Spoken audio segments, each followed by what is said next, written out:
Hello दोस्तों, आज से अपन जीओसी के क्वेश्चंस की प्रैक्टिस करने वाले हैं। तो आज अपना जीओसी लेक्चर नंबर फर्स्ट रहेगा, जिसमें अपन रेजोनेंस इफेक्ट, इंडक्टिव इफेक्ट और हाइपर कॉन्जुगेशन इफेक्ट से संबंधित क्वेश्चंस को करने वाले हैं। तो चलिए, पहला question, a tertiary butyl carbocation is more stable than secondary butyl carbocation because. क्या कारण है? देखो दोस्तों, सबसे पहले कार्बोकैटाइन की स्टेबिलिटी देखने के लिए सबसे पहले देखेंगे रेजोनेंस इफेक्ट, फिर उसके बाद में देखेंगे हाइपर कॉन्जुगेशन इफेक्ट, उसके बाद में देखेंगे inductive effect. Hyper resonance effect नहीं लग रहा हो तो फिर चेक करते हैं, पहले चेक करते हैं रेजोनेंस, फिर उसके बाद में देखते हैं रेजोनेंस नहीं होता है तो हाइपर कॉन्जुगेशन है, हाइपर कॉन्जुगेशन नहीं होता है तो फिर इंडक्टिव इफेक्ट पे जाते हैं। तो चलिए, सबसे पहले इनकी स्ट्रक्चर देख लेते हैं। यहाँ पे मैं स्ट्रक्चर देख लेता हूँ। ये होता है टर्ट ब्यूटाइल कार्बोकैटाइन, ये सेकेंडरी ब्यूटाइल कार्बोकैटाइन होता है। देखो दोस्तों, यहाँ पे मैं बात कर लेता हूँ। रेजोनेंस तो यहाँ पे एब्सेंट है, यहाँ पे होता है हाइपर कॉन्जुगेशन, यहाँ पे भी होगा हाइपर कॉन्जुगेशन। अब किस में सबसे ज़्यादा हाइपर कॉन्जुगेशन होगा? देखो, इसमें होता है अल्फ़ा हाइड्रोजन 9, इसमें होते हैं अल्फ़ा हाइड्रोजन 5, या ज़्यादा अल्फ़ा हाइड्रोजन होने की वजह से हाइपर कॉन्जुगेशन ज़्यादा होगा, प्लस एस ज़्यादा होने की वजह से ये टर्ब्यूटाइल ज़्यादा स्टेबल होगा। यहाँ पे हाइपर कॉन्जुगेशन कम होता है, इसकी वजह से ये क्या होता है कि टर्ब्यूटाइल ज़्यादा स्थायी होता है। तो इसका कारण होगा हाइपर कॉन्जुगेशन। हाइपर कॉन्जुगेशन की वजह से टर्ब्यूटाइल ज़्यादा स्टेबल होता है देन सेकेंडरी। तो इसका आंसर होगा थर्ड। नेक्स्ट क्वेश्चन देखते हैं दोस्तों। Which of the following carbocation marked with asterisk is expected to have greatest positive charge? तो यहाँ पे सबसे पॉजिटिव चार्ज, ये देखो, ये चिन्हित कार्बन है, ये चिन्हित कार्बन है जिस पर ज़्यादा से ज़्यादा पॉजिटिव चार्ज जनरेट कौन करेगा? यानी कि इलेक्ट्रॉन विड्रॉइंग ग्रुप लगा होना चाहिए, यानी कि या तो -H, -R या -I, कोई इनमें से एक ग्रुप लगा होगा, तभी इस पे क्या होंगे, पॉजिटिव चार्ज जनरेट होगा। तो देखो, ये तो दोस्तों +I लगाता है, यानी कि ये तो हो नहीं सकता। यहाँ पे इलेक्ट्रॉन की डेंसिटी इंक्रीज ही करेगा, घटाएगा नहीं। पॉजिटिव चार्ज, यहाँ पे नेगेटिव चार्ज इंक्रीज करेगा, पॉजिटिव चार्ज नहीं। तो सेकंड क्वेश्चन तो हो नहीं सकता। देखो, ये होता है -I लगाता है, इसकी वजह से क्या होगा, यहाँ पे इलेक्ट्रॉन की डेंसिटी कम होगी, यानी कि पॉजिटिव चार्ज जनरेट होगा।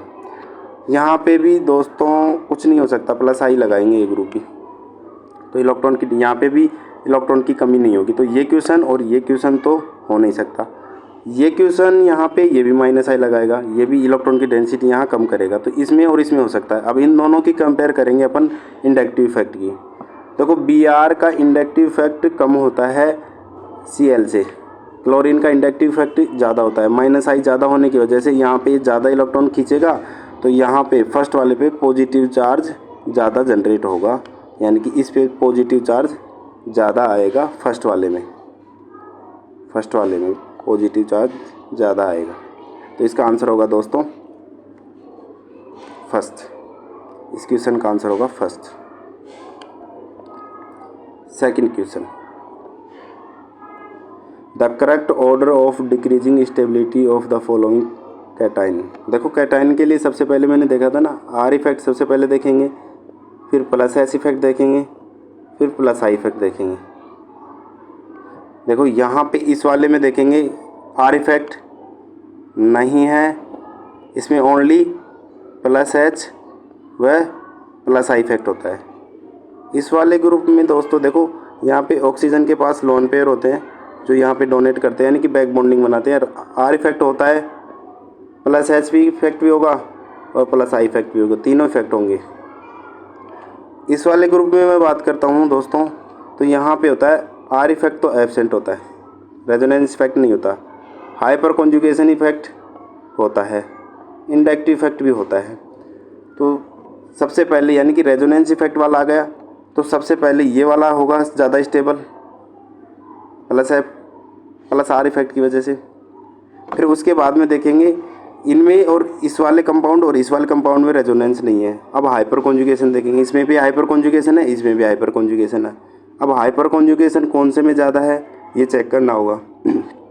जिसके लिए अपन को अल्फा हाइड्रोजन देखने होंगे। जिसके अल्फा हाइड्रोजन ज़्यादा होंगे उसमें हाइपर कॉन्जुगेशन इफेक्ट ज़्यादा होगा। यहाँ पे अल्फा हाइड्रोजन पर 6 अल्फा हाइड्रोजन है, 3 3 6 अल्फा हाइड्रोजन है। यहाँ पे अल्फा हाइड्रोजन 5 है, तो 6 अल्फा हाइड्रोजन होने की वजह से हाइपर कॉन्जुगेशन यहाँ पे ज़्यादा होगा। तो ये कैटायन सबसे ज़्यादा स्टेबल होगा फर्स्ट, फिर उसके बाद ये होगा थर्ड। हाइपर कॉन्जुगेशन कम होता है, ये रेजोनेंस की वजह से हुआ। इन दोनों को हाइपर कॉन्जुगेशन के आधार पर अपन डिफाइन करेंगे, तो इसका आंसर होगा फर्स्ट। नेक्स्ट क्वेश्चन देखते हैं दोस्तों। The major contributor to the resonance hybrid among the following resonance structure is. देखो रेजोनेंस स्ट्रक्चर जितनी ज़्यादा स्टेबल होगी वह है रेजोनेंस के अंदर उतनी ही ज़्यादा कंट्रीब्यूट करती है रेजोनेंस हाइब्रिड के अंदर। और रेजोनेंटिक स्ट्रक्चर सबसे ज़्यादा स्टेबल कौन सी होती है, इसके लिए कुछ मैंने एक्स्ट्रा पॉइंट लिख के रखे हैं, वो जो आपको एक्सप्लेन कर देता हूँ मैं। देखो इसको देखना होता है अपन को रेजोनेटिक स्ट्रक्चर की स्टेबिलिटी का ऑर्डर। इसको बारीकी से सबसे पहले देखेंगे कि चार्ज कि वो चार्ज्ड है या अनचार्ज स्पीसीज़ है। अनचार्ज स्पीसीज़ होती है वो ज़्यादा स्टेबल होती है, न्यूट्रल स्पीसीज़ ज़्यादा स्टेबल होती है। फिर उसके बाद में देखेंगे यदि कोई चार्ज स्पीसीज़ है तो वहाँ पे देखेंगे ऑक्टेट कि सभी का ऑक्टेट कंप्लीट होना चाहिए।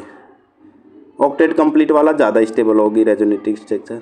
फिर उसके बाद में देखेंगे अपन पाई बॉन्ड, यानी कि जहाँ जिसके पास पाई बॉन्ड की संख्या ज़्यादा होगी वह ज़्यादा स्टेबल रेजोनेटिक स्ट्रक्चर होगी। फिर उसके बाद में देखेंगे अपन चार्ज लोकेशन, यानी कि पॉजिटिव चार्ज कम इलेक्ट्रॉन नेगेटिव वाले एटम पर होना चाहिए और नेगेटिव चार्ज अधिक इलेक्ट्रॉन नेगेटिव एटम पर होना चाहिए, तो वह रेजोनेटिक स्ट्रक्चर ज़्यादा स्टेबल होगी। फिर उसके बाद देखते हैं अपन सेम चार्ज सेपरेशन, यानी कि पॉजिटिव और नेगेटिव का सेपरेशन दूरी ज़्यादा होनी चाहिए, तो वह रेजोनेटिक स्ट्रक्चर ज़्यादा स्टेबल होती है।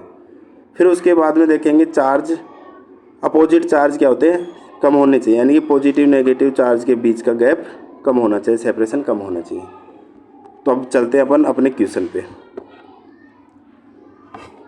रेजोनेटिक स्ट्रक्चर फर्स्ट में देखते हैं दोस्तों, ये भी चार्ज्ड स्पीसीज़ है, ये भी चार्ज स्पीसीज़ है, दोनों ही न्यूट्रल नहीं है यहाँ पे। अब देखेंगे ऑक्टेट, तो ऑक्टेट में देखो यहाँ पे होता है इस कार्बोकेटाइन है, इस कार्बोकेटाइन का ऑक्टेट कंप्लीट नहीं है, इसके पास 6 इलेक्ट्रॉन ही, इस कार्बन पे ऑक्टेट कंप्लीट नहीं हो रहा। देखो यहाँ पे भी इस कार्बन का ऑक्टेट कंप्लीट है, इस कार्बन का भी ऑक्टेट कंप्लीट है, इस कार्बन का भी ऑक्टेट कंप्लीट है, इधर को इस कार्बन का भी ऑक्टेट कंप्लीट है और इस ऑक्सीजन का भी ऑक्टेट कंप्लीट है। यहाँ पे डबल बॉन्ड है, तो यानी कि सभी एटम का ऑक्टेट कंप्लीट हो रहा है। दूसरी कंडीशन फिल हो रही है, यहाँ पे दूसरी कंडीशन फिल नहीं हो रही कि सभी, देखो इसका भी ऑक्टेट कंप्लीट है, इसका भी ऑक्टेट कंप्लीट है, इसका भी ऑक्टेट कंप्लीट है, इसका भी ऑक्टेट कंप्लीट है, लेकिन इसका ऑक्टेट कंप्लीट नहीं है। तो यानी कि ये वाली कम स्टेबल होगी रेजोनेटिक स्ट्रक्चर, ये रेजोनेटिक स्ट्रक्चर ज़्यादा स्टेबल होगी। जो ज़्यादा स्टेबल होती है वो ज़्यादा कंट्रीब्यूट करती है रेजोनेंस हाइब्रिड के अंदर। तो यहाँ पे दूसरा आंसर होगा, ये ज़्यादा कंट्रीब्यूट करेगी रेजोनेटिक स्ट्रक्चर। नेक्स्ट क्वेश्चन देखते हैं दोस्तों, क्वेश्चन नंबर 5। लाइक कर देना दोस्तों, शेयर करना ज़्यादा से ज़्यादा दोस्तों के बीच में। The total number of resonating structure form by the given molecule. Total resonating structure बतानी है अपन को दोस्तों। यहाँ पे ये दिया गया अपने पास कंपाउंड है, तो इसकी एक एक रेजोनेटिक स्ट्रक्चर बना के देखेंगे तो इसकी टोटल इसके अलावा बनने वाली रेजोनेटिक स्ट्रक्चर कितनी होंगी, 3 निकलेंगी। एक बार ये यहाँ पे से शिफ्ट होगा, डबल बॉन्ड यहाँ आएगा, यहाँ पे पॉजिटिव चार्ज आ जाएगा, फिर ये यहाँ से शिफ्ट होगा, फिर एक बार यहाँ जाएगा, फिर इसके बाद ये शिफ्ट हो जाएगा। ऐसे 3 रेजोनेटिक स्ट्रक्चर बनेंगी, इनकी बना के देख लेना। इसका आंसर होगा 3, सेकंड आंसर होगा इसका। The most stable canonical structure among the given structure. Canonical structure यानी रेजोनेटिक स्ट्रक्चर की ही बात करेंगे। स्टेबल कौन सी होगी, अभी मैंने एक्सप्लेन किया था। पहली कंडीशन क्या थी, अनचार्ज होना चाहिए, चार्ज वाली कम स्टेबल होती है और न्यूट्रल ज़्यादा स्टेबल होती है। फिर उसके बाद में देखते हैं ऑक्टेट, जिसका ऑक्टेट कंप्लीट होता है वो रेजोनेटिक स्ट्रक्चर ज़्यादा स्टेबल होती है, और जिसका ऑक्टेट कंप्लीट नहीं होता वो रेजोनेटिक स्ट्रक्चर कम स्टेबल होती है। तो यहाँ पे ये 3 स्ट्रक्चर दी गई है, अपन को वो देखना है। देखो ये तीनों ही क्या है, चार्ज्ड है, न्यूट्रल तो कोई सी नहीं है। अब सेकंड कंडीशन देखेंगे ऑक्टेट। देखो यहाँ पे ऑक्टेट कंप्लीट नहीं है और बाकी सभी एटम में ऑक्टेट कंप्लीट है। इस वाले में भी सभी एटम में कंप्लीट होते हैं, इस कार्बन के पास ऑक्टेट कंप्लीट नहीं है। इस वाली में देखो यहाँ पे भी ऑक्टेट कंप्लीट है, यहाँ पे भी ऑक्टेट कंप्लीट है, यहाँ पे भी ऑक्टेट कंप्लीट है, यहाँ पे भी ऑक्टेट कंप्लीट है, यहाँ पे भी ऑक्टेट कंप्लीट है, यहाँ पे भी ऑक्टेट कंप्लीट है। और दूसरी मैं बात कर लेता हूँ। देखो यहाँ पे पाई बॉन्ड कितने होते हैं, 2, और यहाँ पे पाई बॉन्ड कितना है, 1। ऐसे भी ये क्या होता है कि तीसरी वाली कैनोन यानी रेजोनेटिक स्ट्रक्चर ज़्यादा स्टेबल होती है, तो इसका आंसर होगा थर्ड। कैनोनिकल स्ट्रक्चर ये वाली ज़्यादा स्टेबल होगी, थर्ड वाली, इसका आंसर थर्ड होगा। नेक्स्ट क्वेश्चन देखते हैं दोस्तों। Alkyl groups act as electron donor when attach to a pi system due to. Alkyl group electron donor की तरह कार्य कब करता है, जब वो पाई इलेक्ट्रॉन सिस्टम से जुड़ा होता है। तो उसका कारण बताना है अपन को, किसके कारण से एल्किल ग्रुप इलेक्ट्रॉन डोनर का काम करता है। इसके लिए देखो स्ट्रक्चर बना रखी है मैंने यहाँ पे पहले से ही ऑलरेडी आपको, हाँ ये वाली देखो, ये होता है अपने पास दोस्तों, मैं कलर चेंज कर लेता हूँ, ये वाला, ठीक है। ये पाई सिस्टम होता है और ये एल्किल ग्रुप जुड़ा हुआ आता है। अब यहाँ पे इलेक्ट्रॉन इधर शिफ्ट होते हैं तो यहाँ पे पॉजिटिव जनरेट होता है, जो वैकेंट ऑर्बिटल हो जाता है। अब इसमें क्या होते हैं कि ये वाले सिग्मा बंद है ना, ये इलेक्ट्रॉन इसमें डोनेट कर देता है, और यहाँ पे इलेक्ट्रॉन नेगेटिव चार्ज इलेक्ट्रॉन की डेंसिटी बढ़ रहा है, यानी ये किसकी तरह एक्ट कर रहा है, ये alkyl group electron donor, electron दे रहा है ना सिग्मा बंद, हाइड्रोजन और कार्बन के बीच के सिग्मा बंद के दोनों इलेक्ट्रॉन किस में डोनेट कर रहा है, इस कार्बोकेटाइन के पास, जिससे क्या होता है कि पाई इलेक्ट्रॉन के सिस्टम पर इलेक्ट्रॉन की डेंसिटी ज़्यादा हो रही है, और दे कौन रहा है, एल्किल ग्रुप, एल्किल ग्रुप के हाइड्रोजन और कार्बन के बीच का सिग्मा बॉन्ड डोनेट कर रहा है। तो इसका कारण क्या है, ये अगर स्ट्रक्चर बना के देखते हैं तो यहाँ पे देखो नॉन बॉन्ड, ये हाइपर कॉन्जुगेशन की वजह से हो रहा है। हाइपर कॉन्जुगेशन होता है ना ऐसी स्ट्रक्चर, ये इलेक्ट्रॉन की डेंसिटी ज़्यादा हो गई, ये सिग्मा बॉन्ड के इलेक्ट्रॉन यहाँ पे दो यहाँ पे आ गए, देखो इसमें सब शिफ्ट कर दिया तो ये बॉन्ड इधर आ गया, ये बॉन्ड हट गया, तो इसका कारण है हाइपर कॉन्जुगेशन। इसका आंसर होगा हाइपर कॉन्जुगेशन,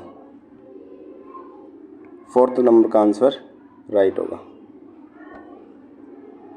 नेक्स्ट क्वेश्चन देखते हैं दोस्तों। The correct order with respect to negative यानी कि -i effect due of the substituent. -i effect का सही ऑर्डर कौन सा होगा, सबसे ज़्यादा -i इफेक्ट कौन लगा रहा है, फिर उसके कम कौन लगा रहा है, फिर उसके कम कौन लगाएगा, सही ऑर्डर देखना है। देखो ये सारे एलिमेंट नाइट्रोजन, ऑक्सीजन और फ्लोरीन, ये सेकंड एलिमेंट का है, सेकंड पीरियड का है ये सारे एलिमेंट। और पीरियड में अपन बात करते हैं इलेक्ट्रॉन नेगेटिविटी की। अब जिसकी ज़्यादा इलेक्ट्रॉन नेगेटिव होगा एटम, वो उतना ही ज़्यादा -i इफेक्ट लगाएगा। तो देखो सबसे पहले फ्लोरीन तो सभी में दे रखा है, देखो फ्लोरीन, फिर उसके बाद में ऑक्सीजन, फिर उसके बाद में है नाइट्रोजन। तो इसका सही ऑर्डर सेकंड होगा,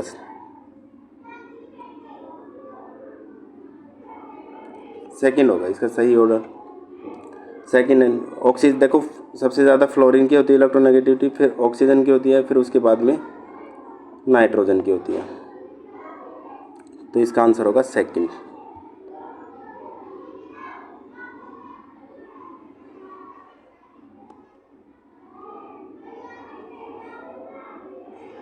देखो दोस्तों इसमें कंफ्यूज हो जाओगे, सारे के सारे नाइट्रोजन का सीक्वेंस तो ठीक है, यहाँ पे क्या है, ये एल्किल ग्रुप लगा हुआ है, इधर भी 2 एल्किल ग्रुप लगा, और सेकंड एलिमेंट, सेकंड पीरियड के एलिमेंट क्या होते हैं, साइज में छोटे होते हैं, और यहाँ पे बल्कीनेस बढ़ रही है, 2 बल्कीनेस बढ़ रही है, यहाँ पे 1 बल्कीनेस बढ़ रही है। जितनी ज़्यादा बल्कीनेस बढ़ेंगे यानी एल्किल ग्रुप बढ़ेंगे तो -i इफेक्ट उतना ही ज़्यादा करेगा, तो इसकी वजह से सेकेंड आएगा। देखो यहाँ पे हल्का ग्रुप है, यहाँ R2 बल्की ग्रुप है, तो इसका कारण ये है दोस्तों। The correct order of acidity among the following is. Acidity का करेक्ट ऑर्डर बताना है। एसिडिटी के लिए देखो दोस्तों, मैंने कुछ लाइनें लिख रखी है, आपको एक्सप्लेन कर देता हूँ मैं। वहाँ पे लिख रखी है, हाँ एसिडिटी देखते हैं तो वहाँ पे देखते हैं अपन एसिडिटी ज़्यादा होने के लिए माइनस आई ज़्यादा होना चाहिए, माइनस एस ज़्यादा होना चाहिए और माइनस आर ज़्यादा होगा। जितना ज़्यादा माइनस आर माइनस एस और माइनस आई होगा एसिडिटी उतनी ही ज़्यादा होगा, एसिडिटी उतनी ही ज़्यादा बढ़ेगी।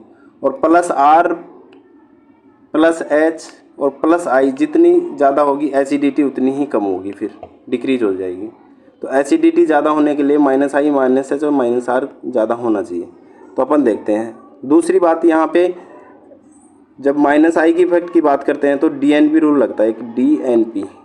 सबसे पहले देखते हैं डिस्टेंस, फिर नंबरिंग, फिर पावर। इस बेस पे अपन इसकी एसिडिटी चेक करने वाले हैं। देखो यहाँ पे लग रहा है सबसे ज़्यादा एसिडिक बता रहा है यहाँ पे एल्किल ग्रुप, जो कि प्लस आई इफेक्ट है। ये माइनस आई है, ये तो हो ही नहीं सकता, माइनस आई पहले आना चाहिए, तो इसकी एसिडिटी ज़्यादा नहीं होगी, ये तो कैंसिल। माइनस आई वाले की एसिडिटी ज़्यादा होती है। देखो फ्लोरीन है, माइनस आई ज़्यादा है यहाँ पे, फिर इसकी नहीं, गलत है, ये पहले आना चाहिए था। देखो ये बीच में कैसे आएगा, ये सबसे लास्ट में जाएगा एल्किल ग्रुप वाला, प्लस एच लगा रहा है ना, ये प्लस आई लगा रहा है ना, ये माइनस आई, ये भी नहीं होगा। यहाँ पे Br की तो हो ही नहीं सकती, फ्लोरीन से पहले, सबसे पहले फ्लोरीन ज़्यादा लगाएगा ना माइनस आई, तो ये भी नहीं होगा। इसका आंसर 4 होगा। देखो फ्लोरीन है सबसे ज़्यादा लगा रहा है, फिर क्लोरीन लगाएगा, फिर उसके बाद में ब्रोमीन लगाएगा, फिर इसके बाद में ये प्लस आई है, तो इसका सही ऑर्डर 4 होगा, यही होगा इसका आंसर। 4th आंसर सही आंसर होगा इसका। अच्छा, ये फर्स्ट में मैंने करवा दिया था और इसकी PDF बनाते वक्त मैंने इसी को डाल दिया, ध्यान नहीं दिया, सॉरी, इसका लिए ध्यान रखना। ये इंपॉर्टेंट है, नीट 2020 में आया हुआ एक क्वेश्चन है, ऑलरेडी मैंने करवा चुका है। ट्राइड ब्यूटाइल कार्बोकैटाइन और सेकेंडरी ब्यूटाइल कार्बोकैटाइन के बीच की स्टेबिलिटी, इसकी ज़्यादा क्यों होती है, इसकी कम क्यों होती है? इसका कारण अपन देखे थे हाइपर कॉन्जुगेशन, क्योंकि यहाँ पे रेजोनेंस तो होता नहीं है। हाइपर कॉन्जुगेशन यही देखा था ना अपन ने, सबसे पहले देखा था रेजोनेंस है नहीं है, फिर हाइपर कॉन्जुगेशन देखा था है, दोनों में हाइपर कॉन्जुगेशन था। तो हाइपर कॉन्जुगेशन ज़्यादा किस पे लग रहा था, ट्राइड ब्यूटाइल पे, और hyper conjugation secondary butyl carbocation पे कम लग रहा था, जिसकी वजह से ये ज़्यादा स्टेबल होता है। तो इसका कारण क्या था, हाइपर कॉन्जुगेशन। तो दोस्तों अब next question inductive effect, resonance और हाइपर कॉन्जुगेशन से संबंधित GOC लेक्चर नंबर 2 में करने वाले हैं। जितने भी क्वेश्चन होंगे इलेक्ट्रॉनिक डिस्प्लेसमेंट इफेक्ट से संबंधित, वो सारे क्वेश्चन मैं आपको प्रैक्टिस करवाने वाला हूँ।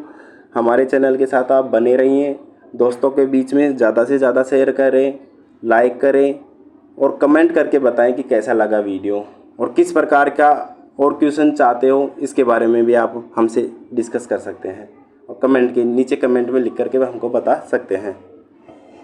चलो दोस्तों।